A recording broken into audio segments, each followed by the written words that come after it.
नमस्कार दोस्तों, आप सभी का इस YouTube चैनल पर फिर से स्वागत है। 5 फेज खत्म हो गए और अब चुनाव लगभग समाप्ति की तरफ बढ़ रहा है और 5 फेज खत्म होने कर अयोध्या में जो फेज खत्म हुआ वो फिर पहुंच गया गोरखपुर, यानी भगवान राम की नगरी से बाबा गोरखनाथ की नगरी तक का सफर चुनाव का अब पहुंच चुका है। योगी आदित्यनाथ एक ऐसी पीठ से रिश्ता रखते हैं जो अयोध्या आंदोलन की सबसे मुख्य जो भूमिका निभाने वाले लोग हैं उनमें से एक है।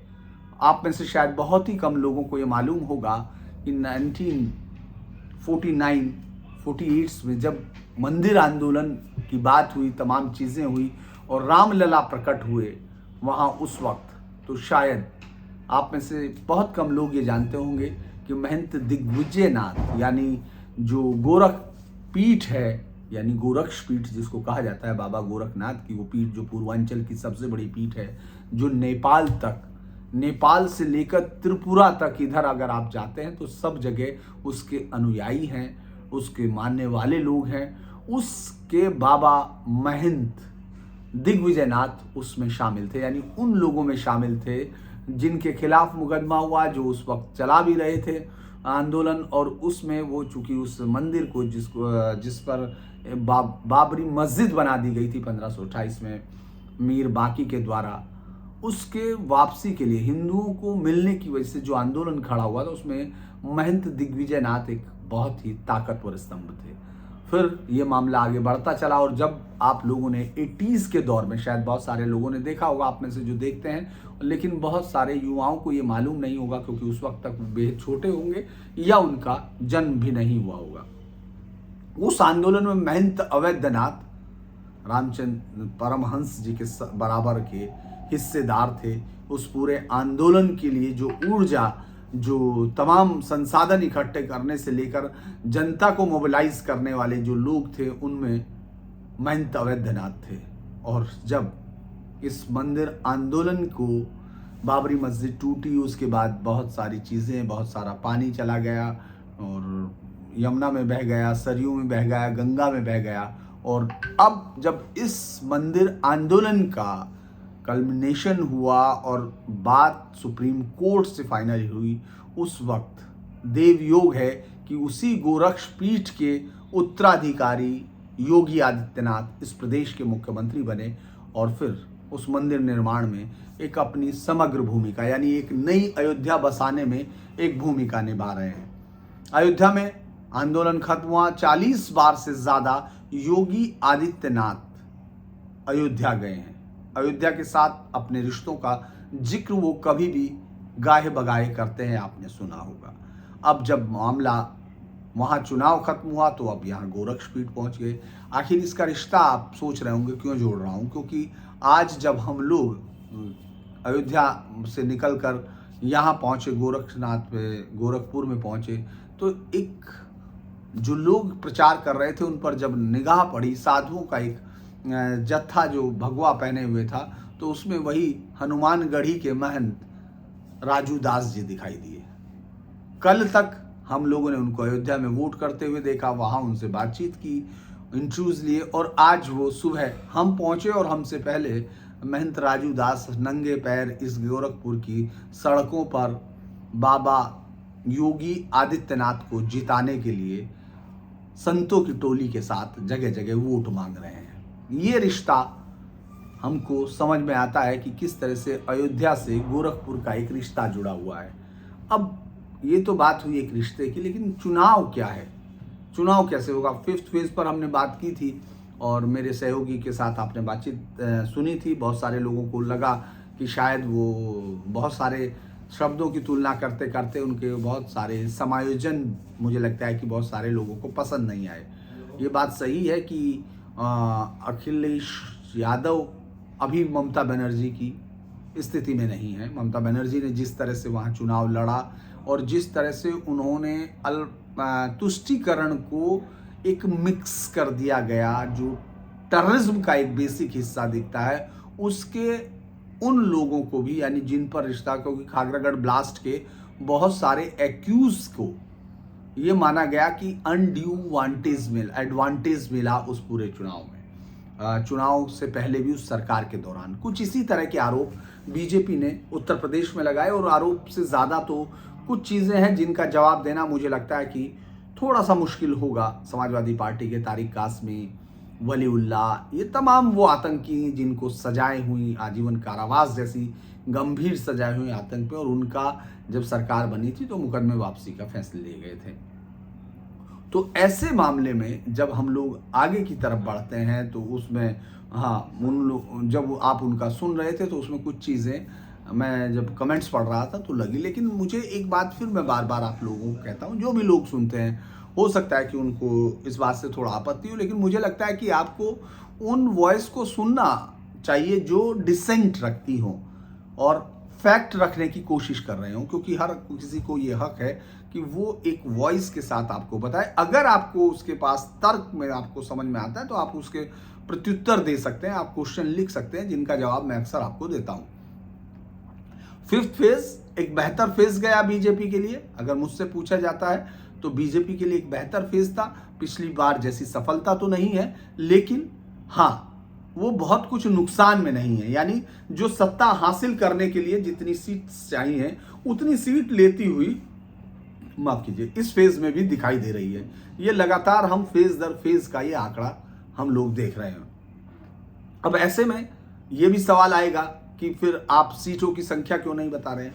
सीटों की संख्या दरअसल इसलिए भी नहीं बताई जाती क्योंकि बहुत क्लोज जो मामले होते हैं वहां पलट भी सकता है मामला, जो आप देख रहे हैं। लेकिन अमूमन जैसे आप बलरामपुर, गोंडा और बस्ती, मतलब जो इन बस्ती में इस फेज में आएगा, बलरामपुर गोंडा में हुआ है इलेक्शंस, बहराइच है, कौशाम्बी है, इन तमाम जगह, चित्रकूट है, इन सब जगह में आप अगर देखेंगे तो बीजेपी को बहुत अच्छी कामयाबी मिलती दिख रही है। यानी बहराइच में हालांकि अलग अलग व्यू समझ में आ रहा है लोगों की, लेकिन जहां तक 7 में से पिछली बार 6 सीट थी, वहां हमको लगता है कि 5 सीटें बीजेपी के पास अभी भी जा सकती हैं। यानी बहुत बड़ा नुकसान नहीं दिख रहा है। और बसपा से लेकिन वहां जिस तरह की उम्मीदें थी वो मुझे नहीं लगता है कि वहां पूरी होंगी।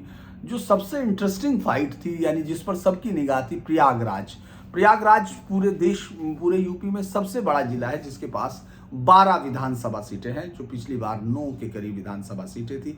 लेकिन इस बार जो अभी तक दिख रहा है 6 सीटें बीजेपी को मिलती हुई दिख रही हैं, और 1-2 सीटों पर जो क्लोज संघर्ष है उसमें दिखता है, और बाकी समाजवादी पार्टी की तरफ भी जाती हुई दिख रही हैं। और अगर आप कौशाम्बी की बात करते हैं तो कौशाम्बी की एक सीट को लेकर सबकी निगाहें गड़ी हुई थी, और हम लोग भी शायद जब 10 मार्च को देख रहे होंगे तो बार बार हमारी निगाहें सिराथू के अंतर पर जा रही होगी। आप ये जान सकते हैं कि सिराथू में मामला काफ़ी टफ हो गया है, जितना ईजी वो मान रहे थे उतना नहीं है। पल्लवी पटेल अपने सजातीय वोटरों को खींचने में कामयाब हुई हैं, और उन्होंने काफ़ी हद तक अपने आप को मुकाबले में बनाए रखा है। और ये बात मुझे लगता है कि केशव प्रसाद मौर्य के लिए परेशानी है, लेकिन जीत अभी भी उन्हीं की तरफ झुकी हुई है। जीत का अंतर यकीनन बहुत बड़ा नहीं होगा जैसा कि केशव प्रसाद मौर्य को लग रहा था। ये एक अलग अलग सीटों का है। कुंडा अगर आप फिर देखें तो मुझे लगता है कि कुंडा में फिर जिस तरह की शिकायतें, जिस तरह की लड़ाइयाँ, जिस तरह की वो होती हुई दिख रही हैं, तो मुझे लगता है कि कुंडा में वापस राजा भैया आपके सामने होंगे, विधानसभा पहुंचेंगे, और 1 लाख का जो जीत का अंतर है वो अंतर थोड़ा कम हो सकता है, वो आगे नहीं बढ़ेगा, जीत का अंतर पीछे हटेगा। अमूमन ये पिछली बार की अगर विधानसभा में देखें तो सबसे बड़ी जीत राजा भैया की कुंडा से थी। बाबागंज सीट पर उनकी पार्टी 2019 के लोकसभा चुनाव में उस असेंबली कॉन्स्टिट्यूंसी पर आगे थी, लेकिन इस बार अब चुनाव के बाद मुझे लगता है कि वहाँ थोड़ा सा शायद राजा भैया की पार्टी को इस वक्त जो 2019 की बढ़त थी वो बहुत ज़्यादा बढ़त मुझे नहीं लगता है कि इस वक्त होगी। इसके अलावा अगर हम लोग अयोध्या की बात करते हैं तो अयोध्या शहर में बीजेपी की सीट फंसी हुई दिखती है, लेकिन बाकी तमाम सीटों पर वो थोड़ा सा सहज दिख रही है। ये ज़रूर है कि आपको हर जगह समाजवादी पार्टी से बीजेपी की टक्कर होती हुई दिख रही है। बात फिर वहीं आती है कि जातीय समीकरण और विधायकों के बीच का जो एक तालमेल की कमी बीजेपी को हर सीट पर दिख रही है, वो ये बड़ा एक फैक्टर होगी। यही बात कल भी हम लोगों की बातचीत में निकल के आ रही थी, और तमाम जगह जहां अलग अलग जगह हम लोग बात करते हैं तो वहां भी यही कारण समझ में आता है कि जो विधायकों के खिलाफ नाराजगी है वो काफ़ी ज़्यादा है। लेकिन वो ज़्यादा नाराजगी योगी के जो लॉ एंड ऑर्डर की जो सिचुएशंस है, या जो अनाज देने की जो एक पूरा अनाज दिया गया, जो लाभार्थियों का एक वर्ग, ये अब नया शब्द मैं सुन रहा हूँ, आप लोग भी सब सुन रहे होंगे, क्योंकि हर चुनाव में एक दो नए शब्द सृजित होते हैं और वो बाद तक के लिए शामिल हो जाते हैं हम लोगों की भाषा में। तो उसी तरह से इस बार लाभार्थियों का एक बड़ा ग्रुप है जो आपको शामिल होता दिख रहा है। 5वें मुद्दे के बाद 5वें, 6ठे, 7वें फेज में आप देखेंगे कि जो कर्मचारी पेंशन वाला मुद्दा है वो भी आपको जगह जगह पर कहीं कहीं सुनाई देता है। हम लोग उसको भी सुन रहे हैं कि कहीं कहीं वो असर डालेगा या नहीं, लेकिन मुझे लगता है कि अभी वो मुद्दा जातियों के उस हिस्से को नहीं तोड़ पा रहा है जिसके आधार पर ये उत्तर प्रदेश का चुनाव लड़ा जा रहा है। वो असर कर रहा है, वो समझा जा रहा है। और जब से राजस्थान सरकार ने कहा है कि वो लागू कर रही है पुरानी पेंशन को, उसी तरह से उसके बाद यहाँ के उन तमाम नेताओं को जो इसके पक्ष में आंदोलन कर रहे थे, यानी कर्मचारी नेता, उनको भी, उनकी उम्मीदों को भी पंख लग गए हैं और ये बात अब राजनीतिक मुद्दे के तौर पर बड़ी होती जा रही है।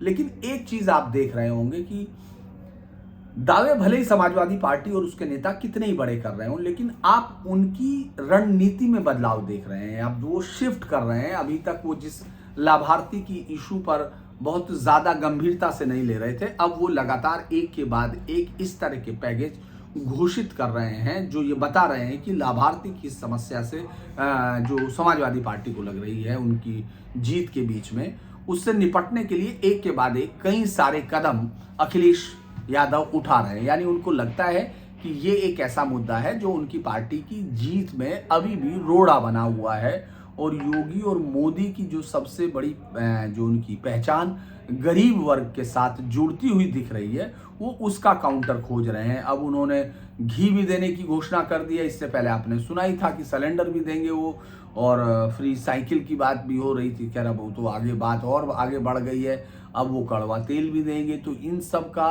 असर कितना पड़ेगा, या इस चुनाव में बहुत बड़ा असर दिखा पाएंगी ये चीज़ें, ये बात अभी मुझे लगता है कि थोड़ा इस फेज से देखने को मिलेगी, क्योंकि अभी भी हम लोग जातीय समीकरणों के साथ बढ़ रहे थे। अपना दल, निषाद और सुहेल देव, जो भारत समाज पार्टियां हैं, ये सब आपको दिखाई देंगी इस 6ठे और 7वें फेज में। 5वें फेज में कुछ हिस्सा दिखता था, जो मैंने कहा था कि 6 से 7 सीट शायद निषाद, वो अपना दल अनुप्रिया पटेल लड़ रही थी। निषाद जो दल है, जो निषाद पार्टी के साथ भारतीय जनता पार्टी ने यहाँ गठबंधन किया है, उसी तरह ओम प्रकाश राजभर का जो हिस्सा है वो 7वें फेज में बहुत ज़्यादा आपको दिखेगा। बलिया के बीच में सलेमपुर और इन तमाम सीटों पर वो डिस्ट्रिक्ट्स में काफ़ी असर रखता है। लेकिन अभी अगर इस फेज में है, इस फेज में जो बीजेपी गठबंधन के साथी हैं उनका काफ़ी कुछ जो है दांव पर लगेगा। हालांकि उन लोगों ने सीट जितनी ली है उतनी क्षमता की सीट बीजेपी के अंदरूनी नेता भी नहीं मानते हैं। उनका मानना है कि यह पार्टी की इस समय मजबूरी थी कि उनको सीट देना पड़ेगा, इतनी ज़्यादा सीट, क्योंकि जिस तरह से एक के बाद एक कई नेता बाहर हुए, उससे ये ठप्पा लग सकता था कि पिछड़ों के और या जो पिछड़ा या दलित अति जो पिछड़ा वर्ग है उसके नेताओं को बीजेपी में आकर बहुत ज़्यादा तरजीह नहीं मिलती है। और वो जो कोशिश कर रहे हैं अखिलेश यादव इस पूरी लड़ाई को पिछड़ा बनाम गैर पिछड़ा या सवर्ण बनाने की, उसकी तरफ वो थोड़ी सी मजबूती मिल जाती।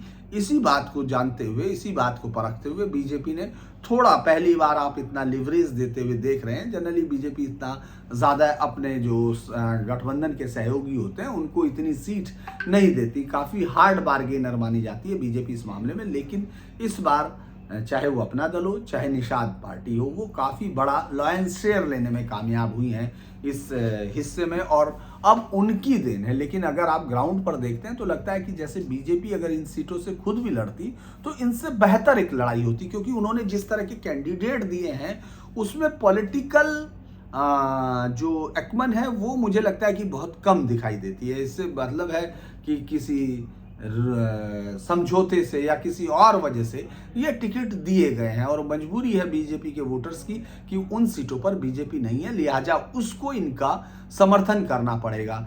अगर ये पार्टी जीतती है तो बीजेपी को स्ट्रेंथन करती है और ये हार जाती है तो बीजेपी को बिना बात के इस पूरे हिस्से में समाजवादी पार्टी से थोड़ा पीछे की तरफ रुकने का। इसीलिए अब ये जो है निषाद जैसी पार्टियां इस पूरे छठे फेज में होंगी। छठे फेज का ही हम लोग आकलन भी कर रहे हैं अब कि ये क्या है, इस पूरे छठे फेज के बारे में हम लोग बात करेंगे तो मैं डाटा के साथ बातचीत करूंगा। तो लेकिन अभी इस वक्त अगर हम लोग देखते हैं तो संजय निषाद, प्रवीण निषाद और अब श्रवण निषाद, तो जो निषादों का पूरा वोट है क्या इस बार वो निषाद पार्टी के साथ है या नहीं, ये भी एक सवाल होगा, क्योंकि बहुत सारी निषाद पार्टियां इस वक्त खड़ी हो गई हैं। बिहार से भी पहुंच गए हैं मुकेश सहनी और वो वीआईपी पार्टी, वो तमाम लोग यहाँ पहुंच के अपनी अपनी कोशिशों को देख रहे हैं। तो वही निषाद जो मैंने फिर कहा था कि आइडेंटिटी पॉलिटिक्स, जो कास्ट आइडेंटिटी पॉलिटिक्स है, उसने पहले किसान नेता के तौर पर, फिर किसान नेताओं की सीजन शुरू हुई, उसमें फिर आपको वो दिखाई दिए कि वो पिछड़ों के नेता पर आ गए, यानी किसानों के अंदर अगड़ा और पिछड़ा हुआ। और पिछड़ों के नेता जब वो बन गए तो फिर मुलायम सिंह जैसे नेता जब उभरे तो फिर उसके बाद एक समय के बाद, मतलब महज 1 या 2 कार्यकाल में ही लोगों को ये समझ में आने लगा कि पिछड़ों के नेता होना कुछ नहीं होता, एक खास जाति के नेता होना बहुत मायने रखता है। तो फिर आपने देखा होगा कि धीरे धीरे जो बैकवर्ड क्लास के लीडर थे वो कोई यादव हो गए, कोई कुर्मी हो गए, कोई कोयरी हो गए, और उसके बाद जो है हम लोगों ने लोधा राजपूत हो गए। तो फिर वो जो लीडर पिछड़े थे वो अचानक आपने देखा जातीय नेताओं में उभर आए। तो जो और जातियां थी जिनको, जो पिछड़ा होने के नाते इनके साथ जुड़ गई थी, उन्होंने अपनी आइडेंटिटी पॉलिटिक्स शुरू की और आपने कोयरी और आपका राजभर, निषाद और महान दल, मौर्य पार्टी, इन तमाम पार्टियों को उभरते देखा। तो ये जो छठा 7वां फेज है वो उन जातियों के लिए ज़्यादा बड़ी ताकत है। हालांकि इन पूरे क्षेत्रों में अगर हम लोग गौर करते हैं तो ब्राह्मण बहुत तादाद में शामिल होते हैं। तो ये जो फेज है ये इन छोटी पार्टियों के गठबंधन, जैसे कि अब सुहेल देव जो समाज पार्टी जो ओम प्रकाश राजभर की है, जो कि सत्ता में आने के लिए पहले बीजेपी के साथ लड़े और 4 सीटें ली थी, उनको मुझे लगता है कि जब से फिर बीजेपी के साथ उनकी नाराजगी 1 साल बाद ही शुरू हो गई थी, योगी आदित्यनाथ के साथ उनको लगता था कि जैसे वो उनको जिस तरह की स्वतंत्रता वो चाहते थे, जिस तरह उन्होंने सोचा था कि वो अगर सरकार बनने में शामिल होंगे तो बहुत बड़ी ताकत उनको मिल जाएगी, लेकिन ऐसा लगता हुआ नहीं दिखा। और उन्होंने जो है आपको इस तरह से ये देखा कि किस तरह से वो इस पूरी ताकत में हम लोग यहाँ बनाते हुए देख रहे हैं। अब अगर आप सुहेल देव पार्टी की इस ताकत को देखेंगे कि क्या वो राजभर समाज के वोट इतनी संख्या में शिफ्ट करा सकते हैं, लेकिन एक और पेंच है इसमें, राजभर समाज के वोट जो है बहुत सारी सीटों पर कुछ फैसला नहीं कर पाते हैं। वो इतने ज़्यादा फैसला कून नहीं है जिस तरह से आपने देखा होगा कि यहाँ निषाद पार्टी के लोग हैं या दूसरे, लेकिन फिर भी ये सवाल जरूर खड़ा होगा कि ओम प्रकाश राजभर अगर चले गए तो वो किस तरह देते हैं, जबकि अनिल राजभर और कई सारे बड़े नेता बीजेपी ने अपने विधायकों के टिकट देकर एक स्थिति भी प्रकट की है। बल्कि सुहेल देव के नाम से अगर किसी पॉलिटिकल पार्टी ने वो सुहेल देव जो भारतीय जो विदेशी आक्रमणकारियों के खिलाफ जो मुस्लिम हमलावर थे, और ख़ास तौर से अगर हम गाजी सालार जंग जिसको गाजी कहा जाता है, गाजी इसलिए कहा जाता है क्योंकि वो काफिरों के साथ लड़ते हुए यानी हिंदुओं के साथ लड़ते हुए मारे गए। बहुत लंबी श्रृंखला हत्याएं, बलात्कार, लूट उनके साथ है और वो बहराइच के अलग अलग हिस्सों में या पूर्वांचल के अलग अलग किस्सों में गाई जाती है। महाराजा सुहेल देव ने छोटे छोटे स्थानीय राजाओं को इकट्ठा करके उस आक्रमणकारी निर्दयी बर्बर हत्यारे को मौत दी थी। लेकिन उसी के किले को और उन सबको जब उसके बाद में यहाँ मज़ार बना दी गई थी, उसको वो महमूद गजनवी का भी रिश्तेदार था, भांजा लोग उसको बोलते हैं। हालांकि फिर उसको ये देखिए इतिहास का टर्न है और गजब गंगा जमनी जो नाम है वो अजीब सा नाम है, जो मैं कई बार आपको बता भी चुका हूँ कि मुझे इस बात के शब्द पर कतई कोई भरोसा नहीं है। ये एक झूठ का बनाया गया, सर्जित किया गया एक शब्द है। तो उस जो तहजीब की बात करते हैं, क्योंकि उस तहजीब का जो सबसे बड़ा तूतिए हिंद कहा जाता है अमीर खुसरो, उसी का अगर आप पढ़ेंगे किताब तो उसने अलाउद्दीन को इस्लाम की तलवार कहा, खलीफा की तलवार कहा, जिहाद की तलवार कहा। और अगर आप पढ़ लेंगे तो आप समझ जाएंगे कि किस तरह का ये नैरेटिव गढ़ा गया। तो खैर वापस हम लोग फिर बहस होती है। सुहेल देव जो सबसे ज़्यादा ताकत के साथ खड़ा होने वाले योद्धा थे, उनको एक पहचान बीजेपी की पार्टी की तरफ से दी गई, क्योंकि उनके नाम से मेडिकल कॉलेज खोला गया, उसका नाम रखा गया बहराइच में। बहुत सारी चीज़ें उनको इतिहास में निकालने के लिए तैयार की। अमित देवगन की वो किताब आपको मालूम होगी, सुहेल देव, उन्होंने लिखी, वो बहुत सारी फेमस भी हुई और हम लोगों ने बहुत सारे इतिहास को इस तरह देखा। यहाँ तक कि लोग क्या, वैसे जातिवादी राजनीति में जानता हूँ कि लोग कई बार रेशनलिटी को खो देते हैं, उनको नहीं लगता कि बहुत सारे, वो किसी भी पार्टी की जातीय राजनीति हो। लेकिन यहाँ अगर आप सुहेल देव वाले मसले में देखेंगे तो सुहेल देव पार्टी ने उस AIMIM के साथ सहयोग करने की बात की थी और बढ़ गए थे, जो गाजी सालार जंग की मज़ार पर चादर चढ़ाने पहुंचते हुए ओवैसी हैं। हालांकि फिर बाद में नहीं हुआ, ये इस बात के लिए कोई वैचारिक लड़ाई नहीं थी इसमें, अगर कहें कि वो इसलिए नहीं गए क्योंकि ओवैसी जो है साहब उनके चादर चढ़ाने के, दरअसल लूट की उस छूट में मुझे लगता है सीटों का जो था उसमें सैयद सलार उन्होंने कम सीट उनको देने की कोशिश की और आखिरकार दो व्यक्तित्वों की अहम की लड़ाई में ये समझौता नहीं हुआ था। लेकिन क्या ये जो राजभर समाज है उसकी जो एक अस्मिता थी, जो जिसकी पहचान सुहेल देव के साथ जुड़ती है, क्या वो उसमें मायने रखता है या नहीं, ये ज़रूर देखने की बात होगी। चलिए अब हम लोग कुछ डाटा पर बात कर लेते हैं, क्योंकि चुनाव है और उसका डाटा बहुत इम्पोर्टेंट आपको लगता है, मैं भी उसको आपको डाटा वही है, चूँकि छठे चरण का 3 मार्च को है ही छठे चरण का मतदान। 10 जिलों की 57 सीटों पर ही मतदान होगा और अगर हम देखेंगे तो इन जिलों में अम्बेडकर नगर है, कुशीनगर है, बलरामपुर है, बस्ती है, सिद्धार्थ नगर है, महाराजगंज, गोरखपुर, देवरिया और बलिया शामिल हैं। और इसमें अगर हम लोग देखते हैं तो अम्बेडकर नगर में 5 सीट है और इसमें बलरामपुर में 4 सीट है, सिद्धार्थ नगर में 5 सीट है, 5 सीट बस्ती में है, 3 सीट संत कबीर नगर में है, महाराजगंज में 5 सीट, 9 सीट गोरखपुर की है, कुशीनगर की 7 सीट है, देवरिया में 7 सीट है, बलिया में 7 सीट है, यानी कुल मिलाकर ये 57 सीटें हैं। यहाँ 2017 में बीजेपी ने क्लीन स्वीप किया था। 2017 में बीजेपी को 46 सीटें मिली थी और 37.77 वोट प्रतिशत मिला था। अपना दल को 1 सीट मिली थी, यानी कुल मिला दें तो ये 47 सीट होती हैं 57 में से। और खैर उनके दल को मैं नहीं कहूँगा, 0.59% वोट इसमें मिला था। निषाद पार्टी को 0 सीट मिली थी, उनके पास 1.70, यानी अपना दल से ज़्यादा उनके पास वोट इस फेज की सीटों पर था। बीएसपी ने 5 सीटें जीती थी और 22.99 यानी लगभग 23% वोट बसपा को यहाँ मिला था, जिसको अभी आप लड़ाई के और मैदान से बाहर मान रहे हैं या बाहर कर रहे हैं। एसपी को यहाँ महज 20.31 यानी 20.31% मत मिला था और 2 सीटें मिली थी। बसपा को यहाँ सपा से ज़्यादा कामयाबी मिली थी। एसबीएस यानी वही सुहेल देव जो पार्टी है उसको 1 सीट मिली थी, 1.24% वोट मिला था। कांग्रेस को 1 सीट मिली थी और 5.84% वोट मिला था। 1 सीट आप समझते हैं लल्लू की मिली थी आपको सीट, वो तो मुझे लगता है अगले उसमें है और अन्य सीट 1 सीट गई थी और उसमें 9.57 यानी अगर हम लोग उसकी बात करते हैं 57 में 2017 में कौन सी पार्टी दूसरे नंबर पर रही थी, तो ये बात आपको माननी पड़ेगी। भले ही 5 सीटें, मतलब सपा को 2 ही सीट मिली थी उसमें, लेकिन सपा 25 सीटों पर दूसरे नंबर पर थी। बसपा 19 सीटों पर दूसरे नंबर पर थी, कांग्रेस 6 सीटों पर दूसरे नंबर पर थी, बीजेपी 6 सीटों पर दूसरे, यानी बीजेपी को 48 सीटें उसमें से मिली थी, 47 और एक एसबीएस वाली 48 सीटों पर, और वो 6 पर दूसरे नंबर पर भी थी। यानी अगर हम इसको देख लेते हैं तो लगभग 57 में से 54 सीटों पर बीजेपी ने जीत हासिल की या दूसरे नंबर पर रही और निर्दलीय प्रत्याशी 1 पर। बसपा 19 पर थी, 5 सीटों पर जीती थी और 19 पर दूसरे नंबर पर थी। बीजेपी की जीत का जो स्ट्राइक रेट था वो पूरे युग में 81.25 यानी जितनी सीटों पर लड़े उसमें से 81.25 पर जीत हासिल की थी। लेकिन छठे चरण की उसमें उनकी जीत का प्रतिशत 85.19 था।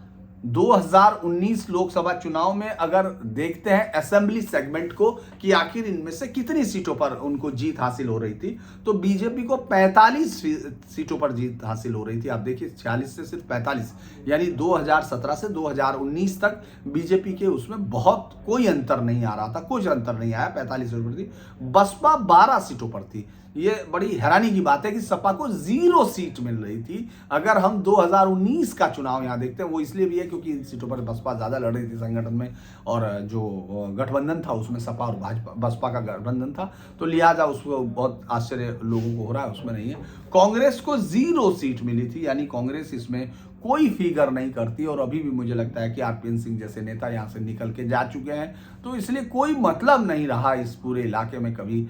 जैसे लगता है कांग्रेस यहाँ थी ही नहीं, जो ताकतवर सबसे बड़ी पार्टी थी वो कहीं थी नहीं। 2012 का विधानसभा चुनाव, उसको भी आप देख सकते हैं, चूंकि 2012 में समाजवादी पार्टी की सरकार बनी थी, तो वहां जीत का परचम भी समाजवादी पार्टी का था। आखिर सपा ने इस पूरे समय में 32 सीट जीती थी, यानी जब वो 2012 में सत्ता में आई तो इन पूर्वांचल की सीटों पर 32 सीटें उसने जीती थी 57 में से, और बसपा के खाते में 9 सीटें आई थी। महज बीजेपी 8 सीटों पर थी, यानी बीजेपी उस वक्त भी अगर हम लोग ताकत के तौर पर देखें तो सपा बसपा से ज्यादा ताकतवर थी। जो सपा बसपा ने 2017 में हासिल किया था उससे ज्यादा बीजेपी के पास 2012 में थे। 5 सीटों पर कांग्रेस जीती थी, यानी आप सोचिए 2012 में कांग्रेस 5 सीटों पर थी, और चूंकि उसका पैक्ट भी था, और 2 सीटों पर पीस पार्टी ने दर्ज हासिल की थी। पीस पार्टी अभी तो आपको कहीं दिख नहीं रही है, अभी कहीं नहीं। 1 सीट पर एनसीपी का प्रत्याशी भी जीता था, ये बड़ी आश्चर्य की बात है। खैर 2007 विधानसभा चुनाव में जब बीजेपी बसपा ने सत्ता हासिल की थी, तब जो है वो अगर हम लोग शुरू करते हैं तो बसपा ने जीती थी 28 सीटें, यानी 2007 में जब सत्ता में आई थी तो 28 सीटें जीती थी। सपा के खाते में 17 सीटें आई थी, और बीजेपी को 9 सीटों पर संतोष करना पड़ा था। ये 2008 के परिसीमन से पहले इसमें 59 सीट आती थी, जो इस बार 57 सीटें हैं। 4 सीटों पर कांग्रेस और 1 सीट पर निर्दलीय ने जारी की थी। मुझे लगता है कांग्रेस इस बार भी बहुत ही संकट की स्थिति में है। इस बार और नीचे जाने वाली स्थिति बीजेपी कांग्रेस की हो सकती है, अगर हम लोग कांग्रेस की बात करते हैं। अब अगर हम लोग उन विधायकों का देखते हैं कि आखिर जातीय समीकरण क्या है, यानी जो जीत कर आए विधायक उनका है। ब्राह्मण सबसे ज्यादा, मैंने आपको बताया था कि ब्राह्मण यहाँ बहुत ज्यादा वोट बैंक है, और यहाँ ब्राह्मण 15 विधायक ब्राह्मण जीत के आए, 11 दलित थे, 11 ठाकुर थे, 7 कुर्मी सैंथवार जो है वो थे, और वैश्य 4 और यादव 3। यहाँ भी 3 यादव विधायक हुए। मौर्य कुशवाहा 2 थे, भूमियार 1, निषाद 1, कलवार 1, राजभर 1।